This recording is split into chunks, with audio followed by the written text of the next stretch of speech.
ನಮಸ್ಕಾರ ಕರ್ನಾಟಕ. ಎಲ್ಲರೂ ಹೇಗಿದ್ದೀರಾ? ಎಲ್ಲರೂ ಚೆನ್ನಾಗಿದ್ದೀರಾ ಅಂತ ಭಾವಿಸ್ತಾ, ಇದು ಸ್ವಲ್ಪ ಅಪ್ಡೇಟ್ ದರ್ಶನ್ ಅವ್ರ ಬಗ್ಗೆ. ಇವತ್ತು ಡೆವಿಲ್ ಸಿನಿಮಾದ ಡಬ್ಬಿಂಗ್ ಏನಾದ್ರೂ ನಡೀತಾ ಇಲ್ವಾ ಅನ್ನೋದು ಸಾಕಷ್ಟು ಕುತೂಹಲ ಮೂಡಿಸಿದೆ. ಮತ್ತೆ ಇನ್ನೊಂದು ಏನಪ್ಪಾ ಅಂದ್ರೆ, ವರ್ಷವೂ ದರ್ಶನ್ ರವರು 31st ನೈಟ್ ಏನೋ ಒಂದು ನ್ಯೂ ಇಯರ್ ಹೊಸ ವರ್ಷ ಏನ್ ಬರುತ್ತೆ ಅದ ಆಚರಣೆ ಎಲ್ಲ ಮಾಡ್ತಿರ್ಲಿಲ್ಲ. ಬೆಳಿಗ್ಗೆ 2ನೇ ತಾರೀಕು ಹೊಸ ವರ್ಷದ ಮೊದಲನೇ ದಿನ ಸಿನಿಮಾ ಚಿತ್ರೀಕರಣಕ್ಕಾದ್ರೂ ಭಾಗಿಯಾಗ್ತಿದ್ರು, ಇಲ್ಲ ಅಂದ್ರೆ ಡಬ್ಬಿಂಗ್ ಆದ್ರೂ ಮಾಡ್ತಾ ಇದ್ರು. ವರ್ಷದ ಮೊದಲನೇ ದಿನ ಏನಾದ್ರೂ ಒಂದು ಕೆಲಸ ಮಾಡೇ ಮಾಡ್ತಾ ಇದ್ರು. ಮತ್ತೆ ಇನ್ನೊಂದು ಏನಪ್ಪಾ ಅಂದ್ರೆ, ಈ ವರ್ಷ ಏನಾದ್ರೂ ಅಪ್ಡೇಟ್ ಸಿಗುತ್ತಾ ಅಂತ ಕಾಯ್ತಾ ಇದ್ರು. ಅದರಲ್ಲಿ ಇವತ್ತು ದರ್ಶನ್ ರವರು ಡಬ್ಬಿಂಗ್ ಮಾಡೇ ಮಾಡ್ತಾರೆ ಅಂತ ಸಿಕ್ಕಾಪಟ್ಟೆ ನ್ಯೂಸ್ಗಳಾಗಿರ್ಬೋದು, ಪೇಪರ್ ಅಲ್ಲಿ ಎಲ್ಲಾದ್ರಲ್ಲೂ ಬಂದಿದೆ.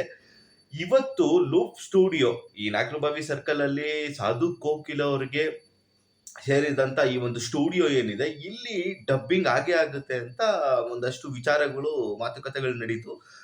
ಇವತ್ತಿನ ಒಂದು ಅಪ್ಡೇಟ್ ಏನಪ್ಪಾ ಅಂದ್ರೆ, ಬೆಳಗಿನ ಜಾವ 5:00 ಡಬ್ಬಿಂಗ್ಗೆ ಚಾಲನೆ ನೀಡಿದ್ದಾರೆ ದರ್ಶನ್ ಅವರು ಅಂತ ಒಂದು ಮಾತುಗಳು ಓಡಾಡ್ತಾ ಇದೆ. ಇನ್ನೇನ್ ಸ್ವಲ್ಪ ಹೊತ್ತರಲ್ಲೇ ಇದ್ರ ಬಗ್ಗೆ ಫುಲ್ ಎಲ್ಲ ಡೀಟೇಲ್ಸ್ ಅಪ್ಡೇಟೇ ಸಿಕ್ಬಿಡುತ್ತೆ. ನಿಮಗೆ ಏನ್ ಅನ್ನಿಸ್ತಿದೆ? ಬೆಳಗಿನ ಜಾವನೇ ಏನಾದ್ರೂ ಇದಕ್ಕೆ ಚಾಲನೆ ಕೊಟ್ಬಿಟ್ರೆ ದರ್ಶನ್, ಇದು ನಿಜಾನಾ? ನಿಮ್ಗೆ ಏನ್ ಅನ್ನಿಸ್ತಿದೆ ಅದನ್ನ ಕಮೆಂಟ್ ಬಾಕ್ಸ್ ಅಲ್ಲಿ ತಿಳಿಸಿ. ಆದಷ್ಟು ಈ ಒಂದು ವಿಡಿಯೋನ ಶೇರ್ ಮಾಡಿ, ಲೈಕ್ ಮಾಡಿ.